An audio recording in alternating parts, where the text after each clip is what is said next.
Yes, lovely people. Hope you're well. Welcome back to another Summer Daily News show. As always, when we get behind the mic, please make sure you subscribe, comment, and like. It's almost the weekend, people. It's almost the weekend. Hope you all had a fantastic week, and God willing, you all have a fantastic weekend as well. Let's start with the proceedings with today's show.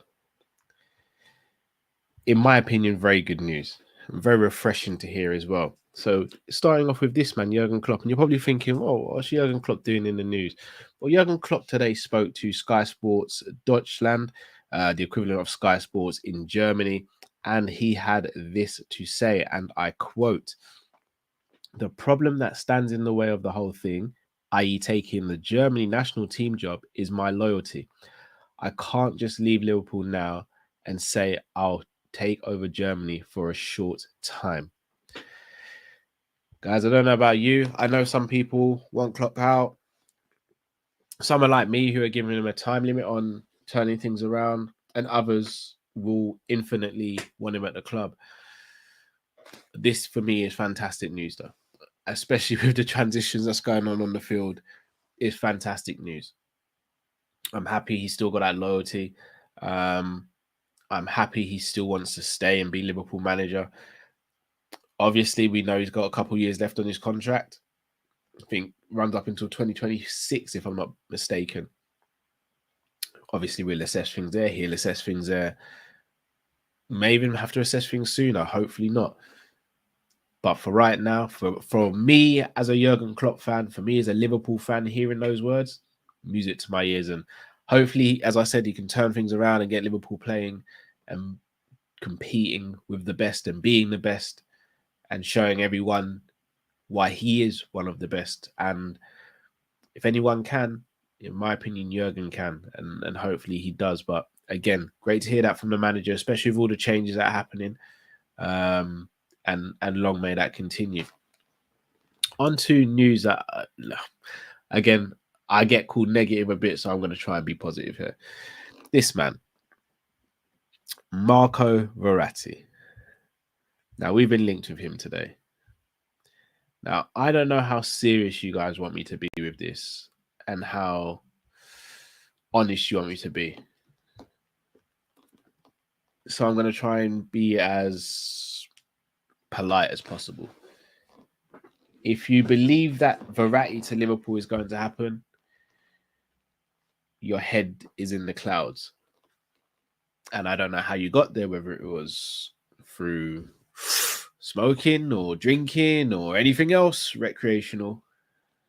But this ain't happening. Again, it might always seem like I'm getting a journalist. And look, I get it. You've got a job to do. And we are probably the easiest fan base to get clicks out of. We genuinely are.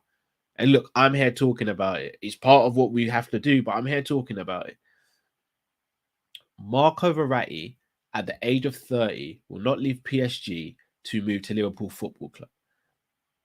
It is not going to happen, nor do I think Jurgen Klopp wants Verratti. I don't get how and why journalists do this. In fact, no, I do. It makes them money. It generates them clicks. It generates them revenue. It generates them a bit of everything. But Liverpool fans, Kop-Ish community, please don't fall for this. Please don't start tweeting saying how FSG aren't ambitious because we can't get Verratti. And no, there's a time and a place for that. Verratti is not that. Brilliant footballer. But he ain't leaving PSG. And he certainly isn't coming to Liverpool because we're certainly not going to pay his wages. We're certainly not going to buy a 30-year-old on those wages. Again, call me negative if you want, but if you believe this is going to happen, I kind of don't know what to tell you. On to something that is going to happen, unfortunately, or fortunately in some people's eyes, is this man moving on very soon, along with Fabinho. But we'll just speak on Henderson for now. His move seems to be edging closer. And I don't know how controversial this is going to be, but I'm going to say it. Seeing a lot of people speaking up about him moving for the money and the fact that he was an advocate for the LGBTQ community and an ally, etc. Now, I can't sit here and claim to be a part of that community or say that I can put myself in their shoes because I'm not a part of that community and I don't know enough information about it.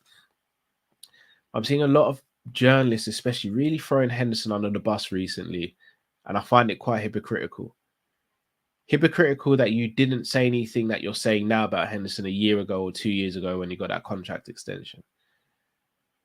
Hypocritical that you've never said any of this stuff throughout the season about him as a player. Hypocritical that you find it wrong that he's going to Saudi Arabia to make some more money. Hypocritical that you're saying the money he's going to make over there isn't life-changing for him when it is life-changing for him and his family. Here's one I want to use. Let me know if I'm wrong here, guys. I know you guys will.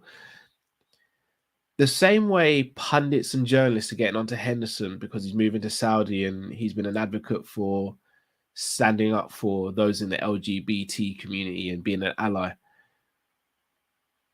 If we're doing that whole moral stuff, shouldn't everyone be getting onto Jude Bellingham for moving to Real Madrid? Hear me out here. I'm not even saying we should be. I'm actually saying the opposite. We should, and I don't think we should be getting onto Henderson about moving to Saudi Arabia either. But shouldn't the same energy be held for Jude Bellingham if that's the case? Because Jude Bellingham has been an advocate for standing up against racism, but he's moving to a club in a country where one of his current new teammates, Vinicius Jr., is a subject of racism and has been a subject of racism for years now. I mean, is the maths not mathing? For me, it doesn't make sense. Everyone's quick to talk about Henderson. Why don't we talk about Jude then? Because Jude just moved to a country and a league that's notorious for racism. Does that all go out the window? Or are we not allowed to keep the same energy for that? Do we have to not speak on that? Does that have to get swept under the rug? For me, this whole thing, if I'm going to be completely honest, screams of a lot of pundits being very frustrated that Saudi Arabia have got more money than everyone else. The Premier League was built on having a limitless amount of transfers and transfer fees. Liverpool have been one of the clubs that have suffered from Chelsea's and Man City's being able to spend stupid amount of money because we've never been built like that. The Premier League endorsed that. The Premier League have turned a blind eye to Man City's dealing, to Chelsea's dealings in the past. The Premier League has endorsed spend as much as you like culture. So now when Saudi are doing it, why is it such a problem? What is it, because they're not a big European superpower? Well, how did these clubs in Europe become superpowers? By spending money, by bringing over the best players from other leagues and other countries. And look, I'm sure some people in the comments will get onto me for this. Fair enough. Maybe I'm uneducated. Maybe I'm being ignorant. Maybe I'm just stupid. But for me, what I'm seeing Henderson go through right now really annoys me. You can talk about his lack of talent and his the way he's leaving and the way he's leaked stuff to the press and stuff like that. And some will see that he's turning his back on Liverpool. Fair enough. Let's talk about that. One thing we can't sit here and do is start attacking him as the person because of a decision he's made. A decision he's made at the end of a season. Not during the season, at the end of a season. And then use other things to try and beat him with. That, for me, I'm not a fan of. But as I said, I'm sure you guys will let me know in the comments whether you agree or disagree or where you land on what I've said. But I just want people to be more open-minded on what's going on because I'm not over the moon with how Henderson's being dragged through the mud. And I'm not even his biggest fan like that. I love Henderson, but I'm not going to sit here and say, yeah, I'm a Henderson lover and he can do no wrong. You guys know I speak on it. But one thing I don't like is seeing someone like Henderson, who has given his all for the club, who has gone above and beyond for so many different initiatives, be dragged through the mud because he's made a decision that is not an illegal decision, a decision that benefits in him and his family. Sometimes we may need to sit back a little bit and start looking at these people as human beings who have loved ones and have families, as opposed to robots who play on a football pitch for a team that we love. Now, look, sorry to end on a bit of a dim note. As I said, please let me know your thoughts in the comment section. Do smash the like button. Let me know as well who you think should be replacing Jordan Henderson as captain. Shout out to Kojo, the comedian. We spoke to him recently, and he gave us a little scoop on what he thinks. So make sure you tune into that when that is released. Switch on the notification bell. We're on the road to 30K, so subscribe, and spread the word, people. Until we see you next time. Thanks so much for watching and listening. Stay safe, stay blessed. Kop-Ish and we're out, people. Take care.